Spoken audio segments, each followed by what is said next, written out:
is astounding. It's impressive, including the Virginia Prince Pioneer Award, a Canadian Association of University Teachers Equity Award, and awards from the University of Victoria for outstanding community outreach and for advocacy and activism in equity and diversity. Some things someone down south is trying to get rid of. We won't mention that. And I have a request for everybody to not video. It will be videoed, so you will have access to it, but no personal videos taken, please. Eric, is it okay if we take pictures? It's okay to take pictures, just don't video, please. I passionate about. Now, regarding questions, Dr. Devor has never seen a solar eclipse, so you'd think he'd want to go down to Australia to see it. However, the only condition that he will do that is if someone else pays for it. I think that's smart. And he has the whole road to himself, because economy for 15 hours, that's hard to pay. And regarding the dog or cat, he would want to be a cat since they have more freedom. I has a good reason. All right. Please welcome the trailblazer and transformer of transgender studies, Dr. Karen Devor. Thank you.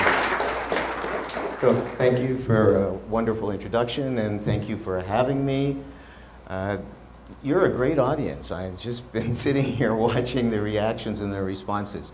I don't think my talk is going to be quite as entertaining as the last few, but it will be informative. All right, so transgender people are in the news all the time. They're a very controversial group today, and as Adrian just mentioned, of course, President Trump has set his sights on eliminating transgender people if he possibly can. I can tell you he can't, but he can keep trying. So what I want to do is, I'm not going to assume that people know a lot about this topic. So for those of you who do, you'll be bored for a few minutes. Okay, and for those of you who don't, I hope to fill in some gaps. And I want to identify a few of the flashpoints, a few of the hot button issues that people are talking about and fighting about, maybe discussing over dinner tables. And I don't have the answers, but I have some questions and I have some information, and I think reliable, factual information. So we'll start with some basics about who are trans people. I use Trans Plus because if you do surveys in trans communities and you ask people what their identities are, you will get hundreds and hundreds of answers. All right, so I can't possibly reel off all the hundreds of identities, so I just say Trans Plus this is everybody in that umbrella. So this is something you may have been exposed to before. They call it the gingerbread person. And it's a shorthand way to explain the differences between sex, gender, and sexuality. And so people often think of those as all one and the same, and I'm going to go into that a little bit. A famous, for some people, transgender activist by the name of Virginia Prince had a real shorthand way to say this, and she said, sex is between the legs and gender is between the ears. Right? So they're not necessarily the same thing, and that's what this chart is trying to show you. And let's just look at some of the terminology. So there's a lot of language associated with this. People are stumbling on this all the time. People are telling me they're worried, they're going to say the wrong thing, they're going to insult somebody. So let's go through some of the basic language. All right, so cisgender is a relatively new term. Cis, for those of you who have a science background or a chemistry background in particular, you'll have seen cis on describing molecules. It means on the same side. So cisgender is a short term to say what we used to call normal people, all right? So folks whose gender identity is the same as throughout their lives, and there's no distinction. It's what everybody told you you were, and you still accept that, all right? And these symbols down the side are the flags, so everybody has a flag now, all right? So trans or transgender, trans plus. Some people put an asterisk on the same way that I use the plus to mean, everything else that comes after trans. But if you put that into Google, you also get transportation and transnational. All right, so that's people whose gender identity or gender expression, the way they show themselves, is different from what is usually associated with the sex that they were assigned or was recorded for them when they were born. Non-binary. So the term cisgender's only been around for, I don't know, 10 years or so, 15 years. Trans, that term has been around for since, well, the actually first book that used the word trans was actually called Transvestites. It was written by a guy named Magnus Hirschfeld, and it was published in 1910. So some version of trans has been around since then. Non-binary has been around for about 10, 15 years as well. And so there's a flag for that too. And these are people who reject the idea that there's only two genders, and they may think of themselves as they're both, they're neither. Some people who are non-binary say, you know what, the whole gender thing doesn't apply to me at all. I'm beyond gender.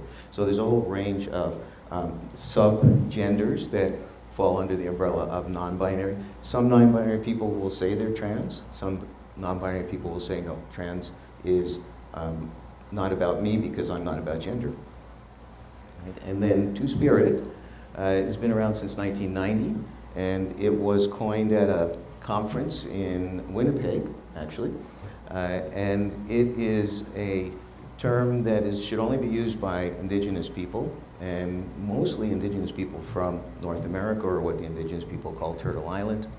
And it is the whole range of everything that we would think of as LGBTQ, lesbian, bisexual, trans, gay, queer, and I'll put a plus on that too. And maybe not that at all right? So it's anyone who is not cisgender, the first term, or heterosexual, could call themselves Two-Spirit. But some people call themselves Two-Spirit, say it's not about their gender, it's not about their sexual orientation, it's really just about their relationship to their creator. Right? So it's a very broad term. It's not the same as lesbian or gay or bisexual or trans or queer, but some people who are Two-Spirit may also be that. Right? So it's a very broad term, and it sometimes applies to the trans community, sometimes not. All right, more language so that we're all on the same page and we're all talking about the same things. So trans feminine or trans masculine, there's a whole range of identities might fall under those. And so people are often saying to me, to each other, I don't know how to use these words. And so the masculine or the feminine refers to how the person identifies now, right? And if you talk about a trans man or a trans woman, you're talking about how they identify now, not where they started from. Right? So trans feminine means people who probably started out as male, but now their identity is as a woman or as feminine. So I gave some examples up here of where they might be. So they might be non-binary because they've moved from the direction of starting out as male and then later becoming some kind of more feminine person, or they may have started out as female and now have become some kind of more masculine person. And as I say, there's a bunch of examples. All right, so there's a couple of other bits of language before I get to the issues that I wanted you to be aware of. So sex and gender are core to the issues that I want to talk about. So remember, sex is about biological features.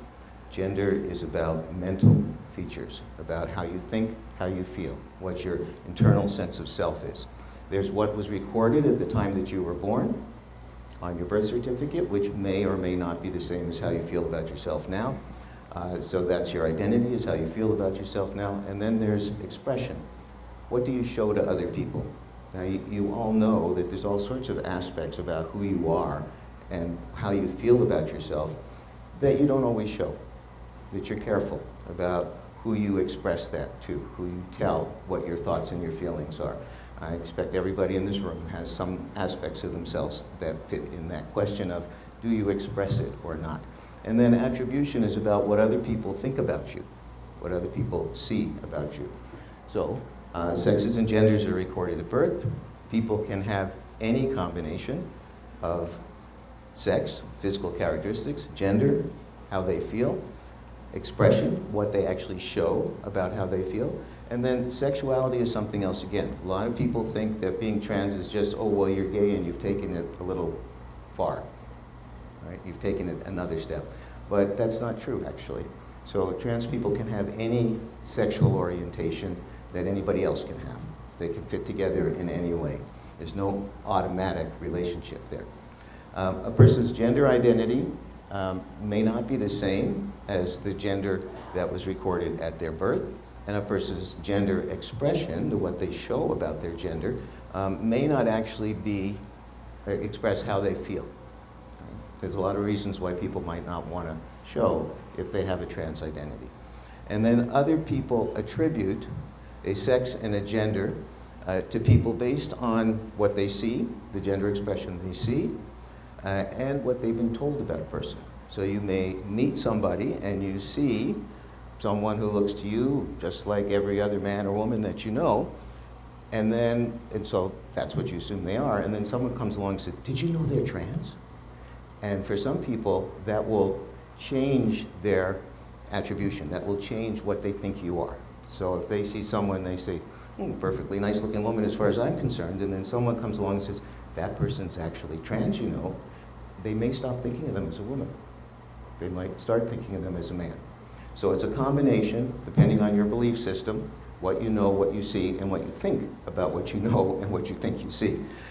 Here's a little illustration. So we look at this person, you figure a bunch of things. You assume he's a man and he's a construction worker probably. All right. All right. So we perceive a gender expression. We see this, and we assume a gender identity based on that, and we also assume a matching sex. So we assume this is a man based on what he looks like. We assume that he identifies as a man, and we assume that he's also male, that he has the physical body that we normally expect a man to have. With trans people, that may or may not be the case. And each of you has to think about, well, how important is that to you? If you see a man, he acts like a man, he looks like a man, how much do you really care what he has in his pants? Some people, that's really important. Some people, not so much. All right, so what does he have in his pants? Ways that people can transition. So this is just, again, a quick introduction. I'll try and get out of the way a little bit. So there's non-medical ways that people can do things. So the construction worker in the last picture, I can't remember if he had a beard or not, but if he didn't have a beard, he could probably give you that whole impression without using any medical techniques if he wanted to. So there's can folks in the back read the bullet points? Yes, good, okay. So there's some non-medical techniques. Puberty blockers is what happens when you have someone who identifies as trans, they haven't yet gone through puberty, and they want to avoid a puberty that is inconsistent with how they see themselves. So they're born male, their voice is going to start dropping pretty soon, they're going to start growing a beard, they identify as a woman, they don't want that to happen. Puberty blockers are a way of delaying that to give them some more time to figure out, is this really what they want? Right? This is a very controversial topic. It's not one of the ones I'm going to get into right now, but I am going to stick around, and if you want to talk to me about it privately, I'm happy to. So people who want to go on hormones, there's a number of things that will happen. Some of them are irreversible, some of them not so much. But I've got a list of them up here that have to do with voice, skin, hair on the body and the head, fat distribution, muscularity, and menses, and the genitals.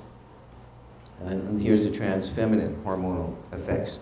They're almost the same, but not entirely. So these are referring to what happened with adults. That's why I had puberty blockers as a separate point. So if you put someone who is an adult who's been through puberty on hormones, if they're transmasculine, that means they're going from in the masculine direction. They are masculinizing. If they're feminizing, that's transfeminine. So some of the things that happen in a male puberty, remember this because I'm going to come back to it, are irreversible regardless of what kind of hormone effects you put them through. So you'll note in the transmasculine, there's a lower pitch to the voice. In the transfeminine, there is not a corresponding higher pitch to the voice. Once the voice is dropped, it's permanent, whether you're someone who is masculinizing later in life or masculinized at puberty. So there's things like that that are not changeable.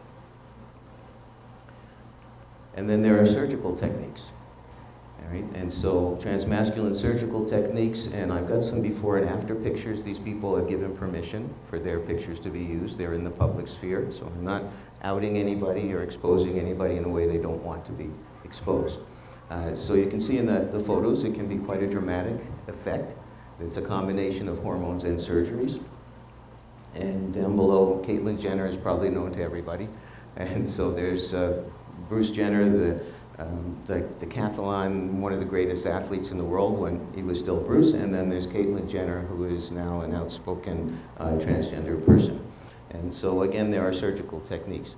Now, I want to emphasize, having just walked through all of those, that some trans people will do all of these things, but most do not, right? So a lot of times when you think about transgender people, you're thinking about the people who do the whole thing. They go through the hormones, they go through the surgeries. But that's really not what happens by and large. So I'm going to give you some data from a big survey that was done in the US. This is the one I was referring to before when I said if you ask people their identities, you'll get hundreds and hundreds of answers about what their identities are. This survey did that. So this is from 2015. There is a newer survey, but they haven't released the data yet. 27,715 participants in the US, so that's quite a large number of people. So this little chart here, I'm going to emphasize one piece of it. Procedures among respondents with female on their original birth certificate. So that means these are people who are trans-masculine and are masculinizing. And they asked them about a number of procedures. I'm going to read this to you in a moment. A number of procedures. Have you had it? Do you want it someday? Not sure if you want it or don't want it. Don't want this. And what I want you to look at is have had it. All right? And the one I'm put the circle around is two procedures, one called metoidioplasty and one called phalloplasty. And these are the procedures that take the genitals and turn them into something that is a good approximation of male genitals. Right? So how many have had this? There are two different procedures. One of them gives a very small version, and one of them gives a larger version that is sometimes larger than a typical male, but nonetheless typical male size. Have had it, in both cases, 1%. 1%. Right?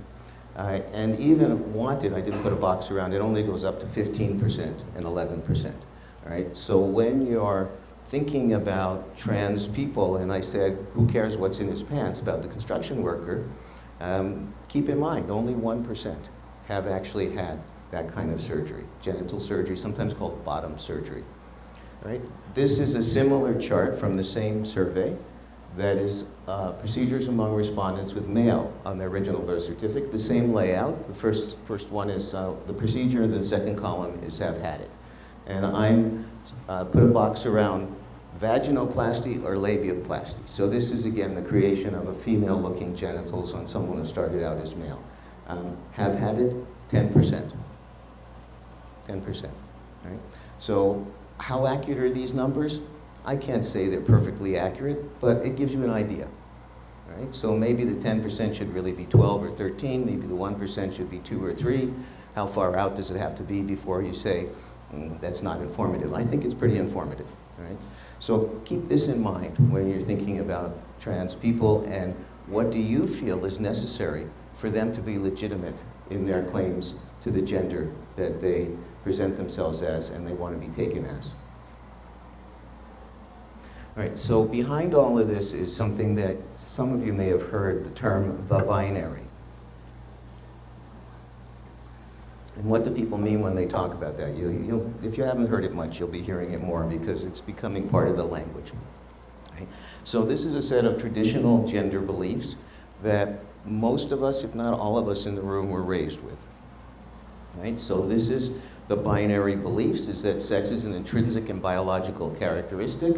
There are two and only two sexes, male and female, and any variation is due to pathology. This is what President Trump just made an executive order about on his first day in office. He issued an executive order that says, from now on, this is what we believe in the United States. Right? And everyone is either one or the other, and normally nobody can be neither, and normally nobody can be both. And the only way, and you can't change it without major medical intervention of the type that I was just talking about. Trump doesn't believe you can change it even with that major medical intervention. Right? And genders are the social manifestation of sex. So we're taught to believe that if you are this biological sex, that you will have this gender because it is inevitable, it's part of your biology. All right? And so there's only two genders, those are men or women or boys and girls, depending on how old you are. All males are supposed to be men or boys, all females are supposed to be girls or women. This should sound very familiar. Everyone's supposed to be one or the other, you can't be neither, you can't be both, and no one can change without major medical intervention. And then it goes on, the binary beliefs, or the traditional gender beliefs, that there's two socially accepted genders, gender expressions, masculinity and femininity. Most males are masculine men, most females are feminine women. We all know males who are not terribly masculine and females who are not terribly feminine. And if you don't match what you're supposed to be, what traditional beliefs tell you is that this is due to some kind of imperfect socialization or pathology. Either you were raised the wrong way or there's something wrong with you, right? So if you're not all of these things, this is what most of us were raised to believe. And on top of that, people are supposed to be heterosexual, right, as part of their gender expression. Right? And because we conflate, we confuse sexuality and sex and gender, we often think that gay men are womanly men, and lesbian women are assumed to be manly women, and vice versa. By that I mean if you meet a manly woman, you might jump to the conclusion that she's a lesbian. And if you meet a feminine man, you might jump to the conclusion that he's gay. Right? So all of this wrapped up together is what is commonly referred to as the binary. Now, our government was one of the first governments sorry, it keeps blasting, was the first government in the world to ask questions on the census to give us an idea of how many trans and non-binary people there are in Canada. Now, I gave you a survey before, and if you go looking, you'll find all sorts of numbers about how many trans people are there. And for those of you that know a little bit about social science statistics, you'll know that everything other than a census is a sample. So you're trying to get a subset of the whole population, and based on them, if you pick them well, you should be able to infer what's going on with everybody. All right? But you can't talk to everybody. Well, that's what the census does. As much as anybody can, they talk to everybody. All right? So these are the best numbers that you can get anywhere in the world about how many trans people there are, because our government decided to lead the way. Now, other countries are doing it now. So 2021 census had these definitions, pretty good. Gender refers to an individual's personal and social identity as a man, a woman, or a non-binary person. Gender includes the concept of gender identity, which I just talked to you about. It also includes gender expression. And they go on to define that, pretty much what I just gave you. They did consult with me when they put these together. A lot of other people too, but I was one of their consultants. All right? And they do emphasize that a person's gender may differ from their sex's birth, and it may not be the same as what's on their identity documents and so on. All right? So that's our government at work, and they had these categories that they calculated from the answers they got: man, woman, and non-binary person. So you remember what non-binary was. And now they're talking about the binary. Right? That's why I was explaining it to you. Binary genders include both transgender and cisgender. Right? So you could be cisgender binary, that's your sort of typical man or woman, or you can be a trans man or a trans woman who presents themselves in a way that they're attempting, and hopefully successful, at everybody reading them as a man or a woman. All right? So both of those are included in binary genders. And then non-binary gender, they talked about people whose reported gender is not exclusively male or female. And so that includes agender, pangender, genderqueer, gender fluid. Remember I said at the beginning, there's a lot of different things that fall under non-binary. All right? And they also included there, as I said before, both male and female, neither, and all these intermediary questions, including people reported as questioning or in the process of deciding. So what did we find? How many Canadians are trans plus? Remember, I include non-binary under trans plus. Anybody want to guess? Does anybody know? 5%? 2%? 1%? 10%? Okay, there's a lot of good guesses. Let's see what StatCan came up with. All right, so 2021 census. Trans people are 0.33%, 1/3 of 1% of the adult population. So they only did this for age 15 and up. So a lot less than anybody guessed. Right. Even the lowest number I think you gave me was 1%. Right. So that in Canada is 101,000 people. 101,000 people. And in Alberta, where we sit today, or I stand and you sit, it's 0.37. It's a little higher than the national average. And in Calgary, it's 0.39, a little higher than the national average. I will tell you that in Victoria, where I live, it's 0.75. So it's the mecca of the country. It is actually the highest in the country anywhere, is the city of Victoria, where I live. Now this really varies by age. Okay? And so I said that they calculated from 15 up. Actually, I see here I was wrong. They calculated from age 18. So when they said adults, they started at age 18. So in the youngest generation, it's 0.79%. Okay? So if you look at non-binary, which I don't think I brought on the slides today, non-binary is growing rapidly among young people, very rapidly. Millennials, 0.51.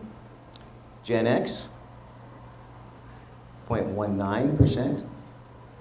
Baby boomers, 0.15. And age 79 and over, 0.12. So you see there's quite a range.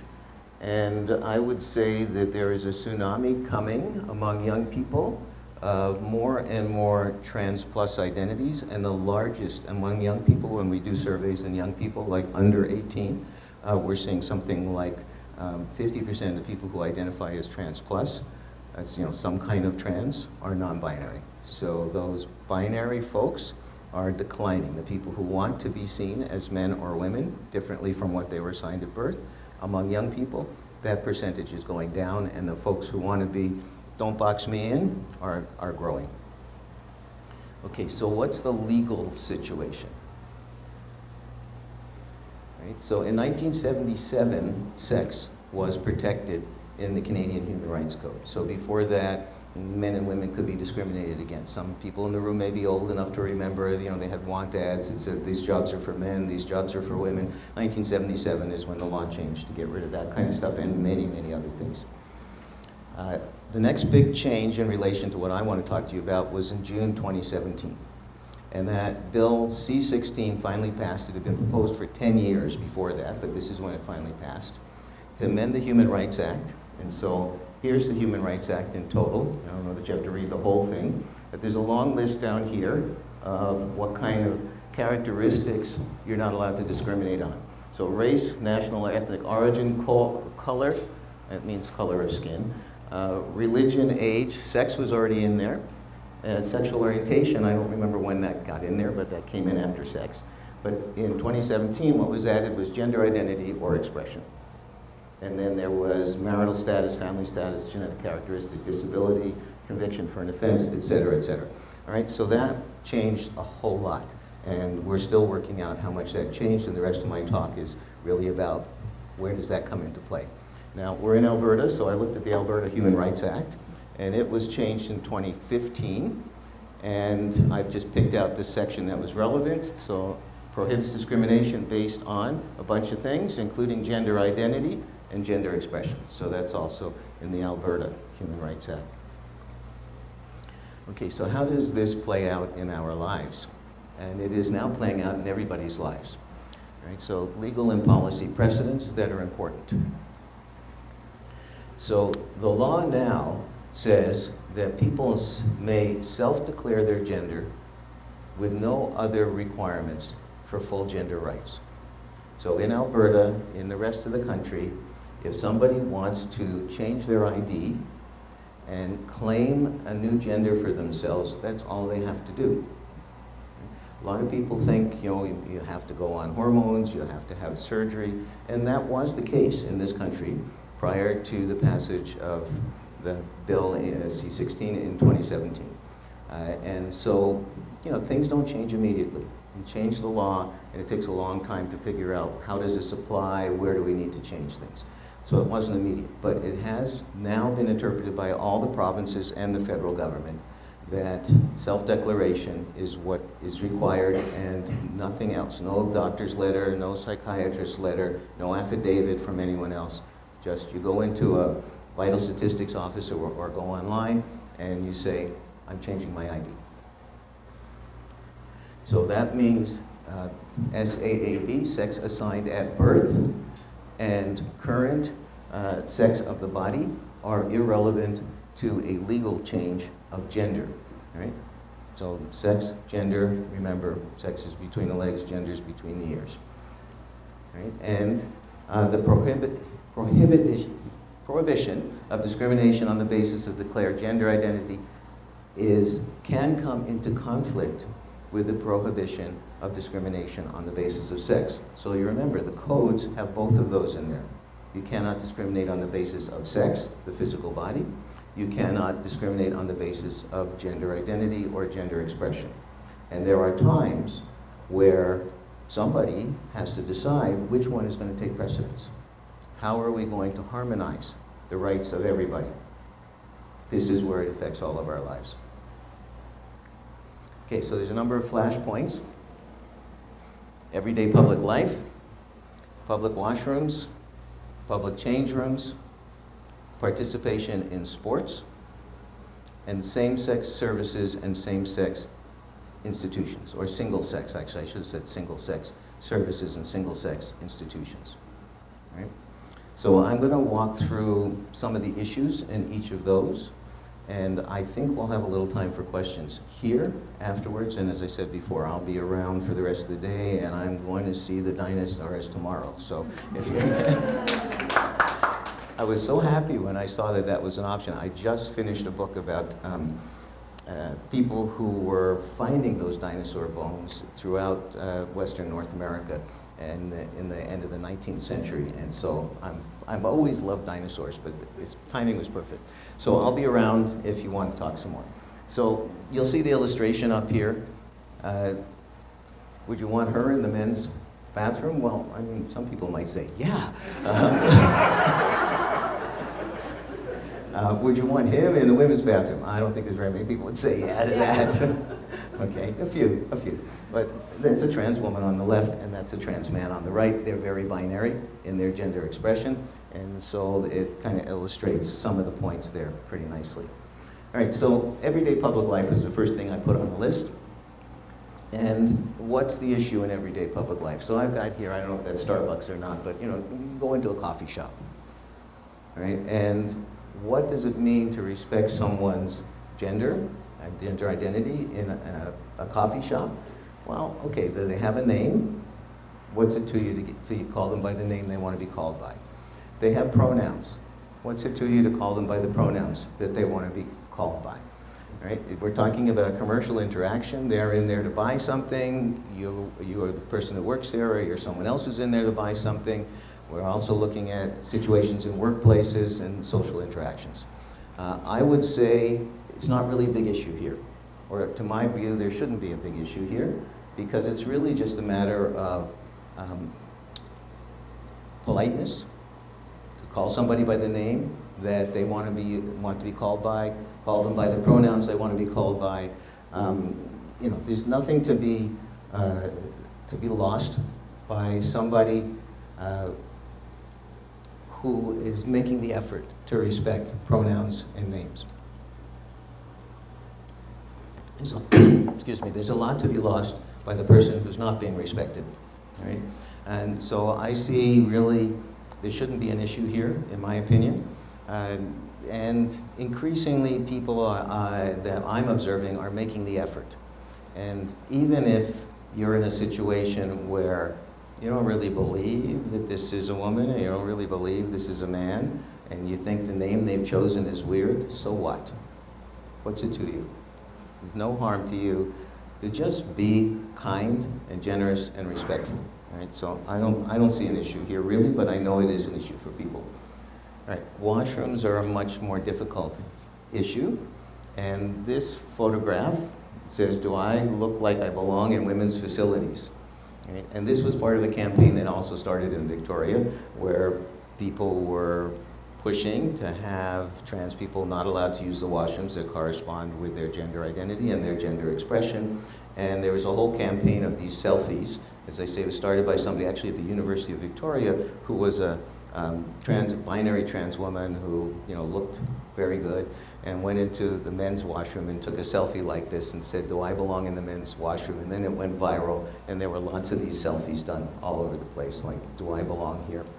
Right? And so it's my opinion that in public washrooms, sufficient privacy can be provided, and that the panic is not actually about trans women or trans men, but most of the discussion has been about trans women. The real concern is about cisgender, heterosexual males. You know, cisgender is not trans, right?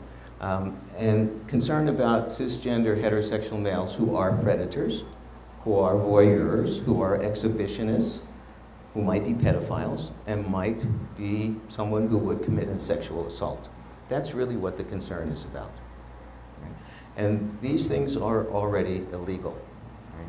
So it's much more common for trans people to get assaulted in washrooms than for a trans person to assault anybody in the washrooms. There's almost, I can't say for sure there's no recorded cases of a trans person assaulting someone in a washroom. But I can tell you there's almost none, probably none, and there's lots of cases of trans people being assaulted in washrooms. And anything that is attributed to a trans person, when you get below the surface, you find out it's actually somebody in this list here who is making use of the law that permits trans people into washrooms as a way to be a voyeur or to you know, take photographs they shouldn't be taking, etc. So my opinion is that washroom use based only on the sex assigned at birth will damage the wrong people and will not protect the right people. Right? And so again, this is something we see happening south of the border. Trans people are being put in a tremendous amount of peril in situations that can be controlled and contained and addressed by the laws that are already on the books against the thing that I have here in the bullet points. Now, public change rooms is a much more difficult topic, and here I don't actually have a recommendation, so I'm just going to talk about what I think some of the issues are. So these are talking about publicly accessible facilities, not private places, public places, where people disrobe, right? They take their clothes off. Right? So now we're getting into a situation where there's probably not sufficient privacy. And in these situations, safety is primary importance. Modesty is also important for many people, and I think should be. And so physical sex does become very important. And I think in these cases, physical sex becomes more important than gender identity. Because people are disrobing, because we can't guarantee sufficient privacy. So as I say, I don't have an answer to this, or I don't have a recommendation.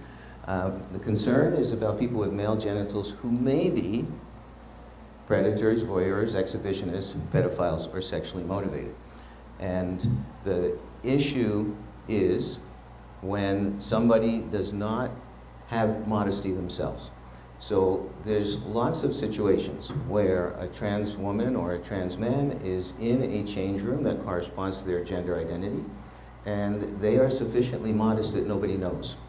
Right? They use privacy, they use their towel strategically, and nobody has to know, and they behave in accordance with the facilities and what is expected in those facilities.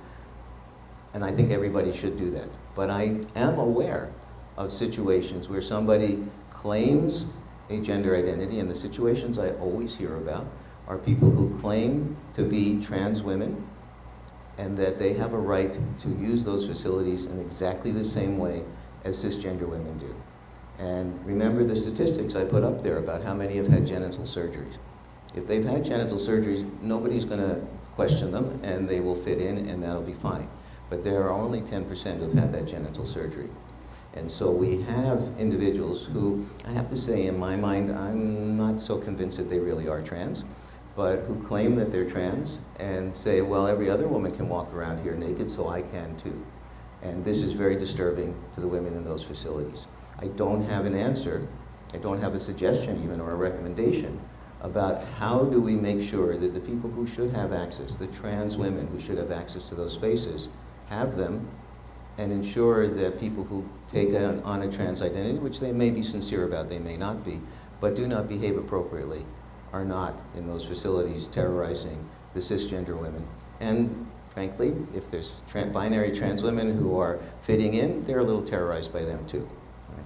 So I don't have a recommendation about how to sort that, because I do believe that there are trans women who absolutely should have access to those facilities, and there are people who may or may not genuinely be trans women, but who are telling you that they're trans women who are not behaving appropriately in those facilities. And how do we sort that out? I don't have a recommendation, but, and I say these things touch all of our lives, they do, and this is one of the places. All right, competitive sports. Alberta's on the hot seat on this one. This is a big issue, so I'm going to spend a couple of slides on this one. So in competitive sports, we are dealing with two sets of values. Well, several sets of values. So I'm starting with the larger society. So as a society, we believe in gender equality. We don't want to discriminate on the basis of sex. That's the older version of what was in the Human Rights Code. Men and women should have equal access to everything in society, except when it's justified to reduce harms. So we have exceptions on that. Those are the values of society. Then there's sports. Sports has its own set of values, all right? And especially when we're talking about competitive sports. And so number one is we want fair competition. And people don't always think about these next 2 points so much. So if you're talking about competitive sports, what we're trying to do, what fair competition means, is that we're trying to put people in competition with each other who are almost equal in their abilities. And the excitement about sports is that they're equal enough, they're close enough that we won't know until the end of the competition who's the best. Okay? So we want them to be pretty close to equal, and that makes for an exciting competition for them and for the people observing. So competitive sports is about actually a celebration of inequality, but we're trying to distinguish the best from the rest. We're trying to tell who is the best at this, all right? So that's the values of sports, all right? So what do we know about how do you make a fair competition? So I'm going to bring you a little bit of science. You all love science, okay? So this is from a study from Australia that looked at 85,000 9 to 17-year-old kids, all right? So 9 to 17 means that some of them may have started puberty. I don't have the data on how many started puberty, right? But we're talking about children. The headline says, boys do better in some sports even before puberty. And here's what they found. So this is comparing boys' average to girls' averages. And this is in a 9 to 17-year-old. And 85,000 is a lot of kids, right? That's a pretty big sample, all right? So the boys run short sprints, 10% faster. They run a mile, almost 17% faster. They jump 10% further from a standstill. In 30 seconds, they can do 33% more push-ups, and their grip strength is 14% stronger than the girls. So that's before puberty. There are some significant differences. All right, this is a very big, complicated table, so I'm just going to give you a quick walk through what it has in it, and then emphasize 1 or 2 points. So down the left-hand column, there's a bunch of competitive events. The next column says women's best result in the 2017 Olympics. Where's my, I don't know, there's a pointer on here somewhere, but I can't find it. Okay, and then we're comparing the best women in the world in the 2017 Olympics to the best boys' results, the best men's results in the same competition. How many boys outperformed adult women Olympic champions? How many men outperformed adult women Olympic champions? And how many times did men outperform? All right, so there's a lot of data on there. let's just look at this one to start with, and I'll show you one more. So the 400-meter run, the best woman in the 2017 Olympics did that in 49.46 seconds. Right? The best boy, all right, and boys were, I think that goes up to 17 or 18. 45.38, that's a boy, not an adult woman. Faster, all right? The men, 43 seconds versus almost 50 seconds. The number of boys who outperformed the best woman in the world in 2017 were 285 boys. The number of men, 4,341, and they did that almost 14,000 times. Right? Another example, pole vault. The best woman in 2017 in the world was 4.91 meters, so let's call it 5 meters. The best boy was 5 1/3 meters. The best men's was 6 meters. 10 boys outperformed the best woman in the world. 684 men outperformed the best woman pole vaulter in the world, and they did that almost 3,000 times. Right? Now, these are cisgender, presumably, men and women. Right. There's not a lot of studies done yet, but we're starting to see some studies that actually look at trans women. So most of the stuff you hear is, oh, well, men are better than women. Okay, but those are cisgender. Trans women go through hormones, they go through sometimes surgeries. This affects their capacities. So now we're starting to look at some numbers that have to do with trans women as opposed to men versus women. All right, so what we're looking at here is a compilation of a number of different studies. So you'll see here the names of the studies. So this is putting together a lot of research and trying to give it to you in a quick chart. And so this looks at how much body mass people lose after being on hormones for at least 12 months, how much muscle or strength they lose after being on hormones for at least 12 months. All right? And what we see here is, look here, shows you how much they lose. Right? And each of these is looking at a little something different. So this is thigh muscle and lean body mass, grip strength, calf muscle. But the point is, in all of those categories, they're losing capacity. Right? And they lose capacity for something between, the lowest one is 2% and the highest one is 12%. So being on hormones for someone who started out male and went through a male puberty reduces their capacity. There's no question it reduces their capacity. What we see over here in these black bars is how much of the advantage that cisgender men have over cisgender women is still retained. Right? So how much are they still performing better than cisgender women? And you can see that in a couple of cases, it disappears. Right? There's nothing, no black bar here. But in most of these cases, there's still plenty of advantage left, even after being on hormones for 12 months or more, and even after losing capacity. The difference between cisgender men and cisgender women is so large that when trans women go on hormones, they lose capacity, but not enough to eliminate the advantage in most instances. Right?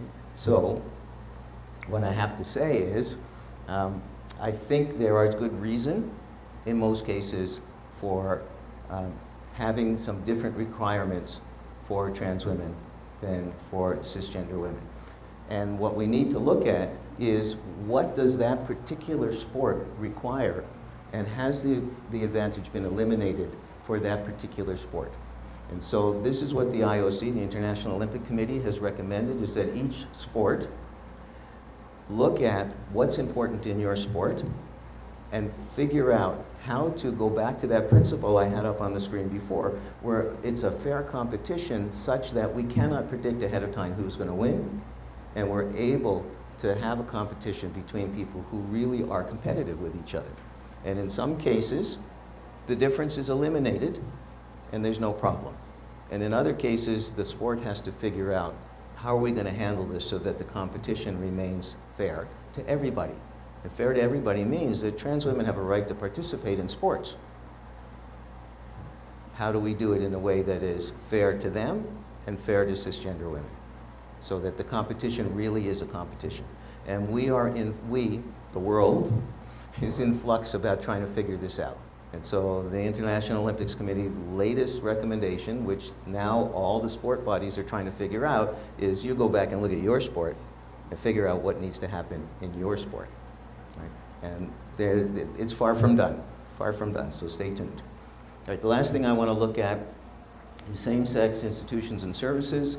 And by this I mean, again, I should have said single-sex, my apologies. Before I publish these slides, I'll change that. Hospital wards, group homes, transition houses, care homes, and prisons are a couple of examples. I'm doing a lot of work with the Canadian prison system, the federal prison system, and so I'm going to focus on that one for the last couple of minutes here. And that is also a very hot button issue, is should trans women be housed in women's prison institutions, and when and how? All right, so first thing you need to understand is the institutions are different. Right? So men's institutions have very hard perimeters. That means that there's big high fences, there's double fences, there's lots of barbed wire, there's guards that are patrolling them. The guards have weapons on them, so that a lot of tight control. Much larger than women's institutions. The housing is set in cell blocks or ranges, so there's an individual cell that mostly has one person in it, sometimes has two, and they're down a long hallway, and they're tightly controlled about when the doors are open and closed and when people get to come and go.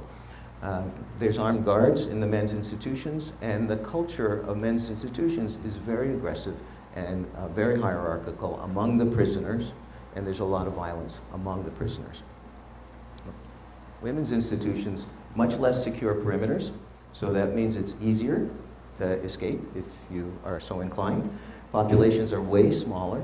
The housing, for the most part, is in small houses where people each have their own room and they share a living room and a kitchen facilities, and it's more like living in a group home or a small apartment that you're sharing with friends.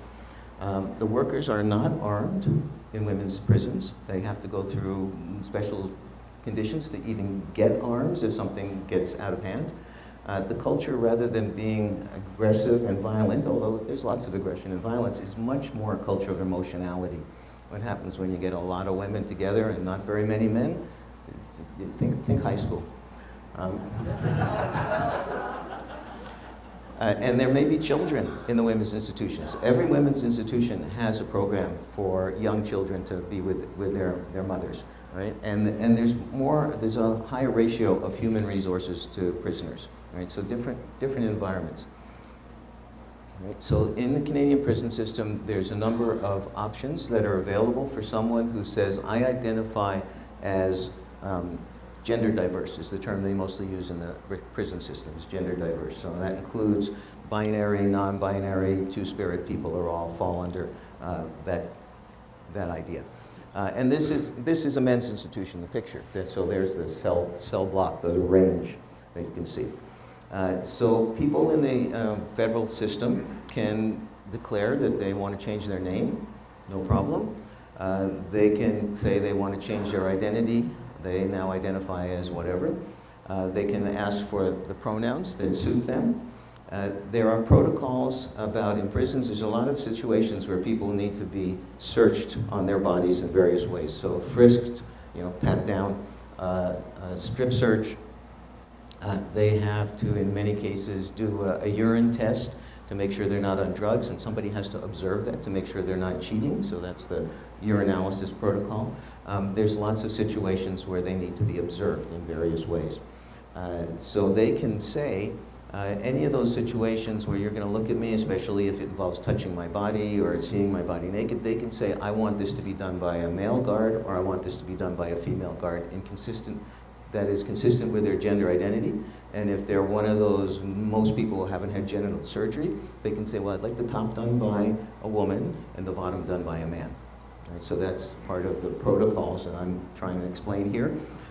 They can have separate access or restricted access to showers and toilets, because again, somebody might see them naked. There are times and places in the prison where they will be nude, and so all of this has to do with who's observing in those situations, who can see their bodies. If they have to leave the premises to go to a medical appointment, again, they can say, I want to be accompanied by a male or a female guard. And then finally, the one that's the big issue, because all those things can happen in a facility that is consistent with their sex at birth. So we have lots of gender diverse prisoners who identify as trans feminine, you remember what that means, who are housed in male institutions. And everything except the last one can apply to them in a male institution. They can have a wig, they can have their hormones, they can have their names, all those things.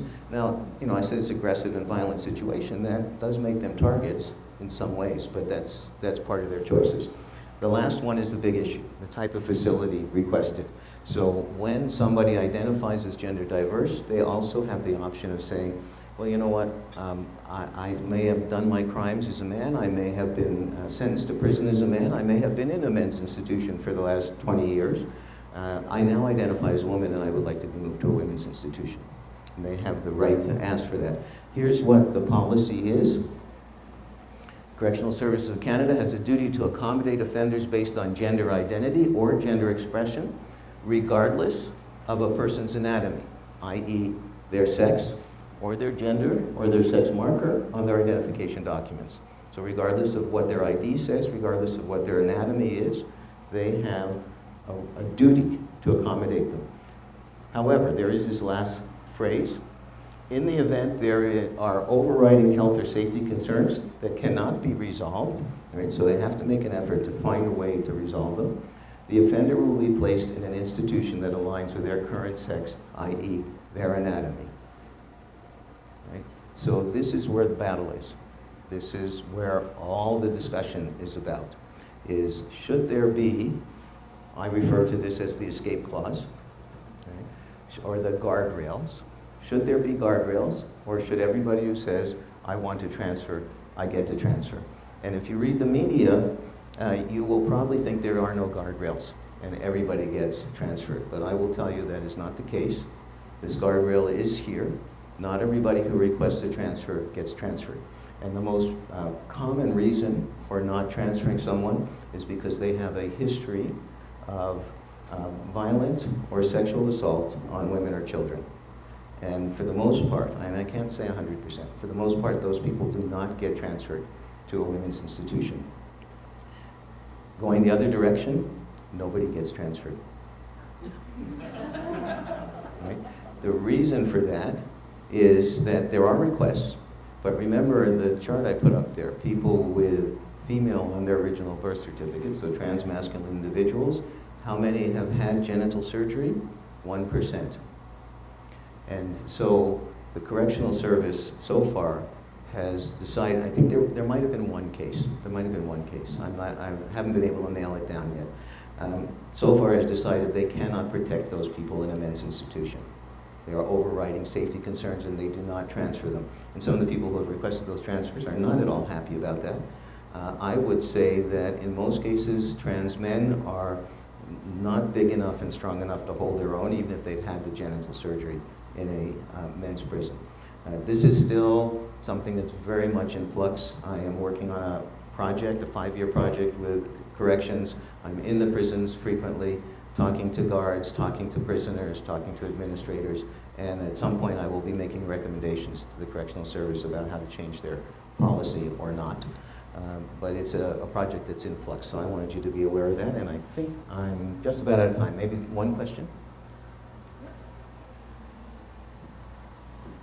Regarding the process of sports governing bodies coming up with very reasonable policies, how well do you think they're doing at taking an evidence-based approach? Are ideologically and politically motivated efforts and lobbying hampering real progress on this front? That's a good question. I think everybody could have heard that because you have a microphone. I would say that, of course, there are ideological approaches to the question of participation in sports.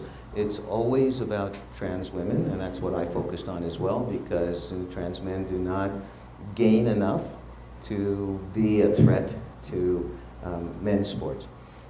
So yes, their ideology is there. There are definitely people who are arguing ideologically, and as I said before, it's got to be fair to everybody. What I'm seeing is a lot of effort to make use of scientific evidence to counter ideological claims and get to something that is fair. How far along are we? Not so far yet, as I said before, but I am also seeing some significant figures who are both scientifically oriented, who are physicians, who are trans women, who are looking at the kind of stuff that I just showed you on the screen. So when I say, yes, there's some ideology, I want you to be aware that it's not all coming from the trans side of the house. Thank you very much. I think we have time for one more. Oh, we have time for one more. Great, I'm okay. getting so many great questions. Sorry we can't get to them all. But a couple of questions about sort of the natural variation of humans, whether they're cis or trans. And is that sort of being accounted for, or how can we account for that kind of thing, especially in sports? So what I hear about sports a lot is what about, excuse me, Michael Phelps, all right? Now, for those of you who are not familiar with that name, he's a swimmer, and he has this huge wingspan that seems to be almost unnatural and out of the range of everybody else. And so usually when I hear a question like that, it's like, well, you know, we've got this huge variation among everybody in athletic ability, and he's an outlier. And, you know, I wouldn't be surprised when the dust settles on each sport figuring out what they do, he might be in a category by himself. There might. I mean, there are some people who are just so exceptional that you know that they're going to win, right? Or maybe he'll have to have a handicap. I don't know. But that variation is something that needs to be taken into account. And trans people are part of human variation, and we have to figure out a way to make it fair so that when you enter a competition, we don't know ahead of time who's going to win. That's what competitive sports are about. Now, if we're talking about recreational sports, then I think it's more an issue of safety. Right? Because in recreational sports, it's not competitive in the same way. We're not going under the same principles. And then we have to look at how much advantage does somebody have in terms of bulk, in terms of muscle, and how much contact is there in the sport, and you know, is somebody going to get hurt? Because we don't want that to happen in recreational sports. But I focus most of my comments on competitive sports because I think that's where most of the battle is right now. Of course, you know, I've been studying this stuff for a very long time, and we can talk about it forever, but I've run out of time now. Thank you very much. Thank you so much.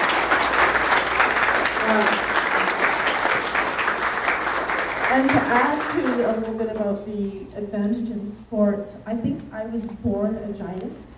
And so all through elementary school, because I was in a small town, I competed against boys and girls, and I kicked butt. I beat everybody every year because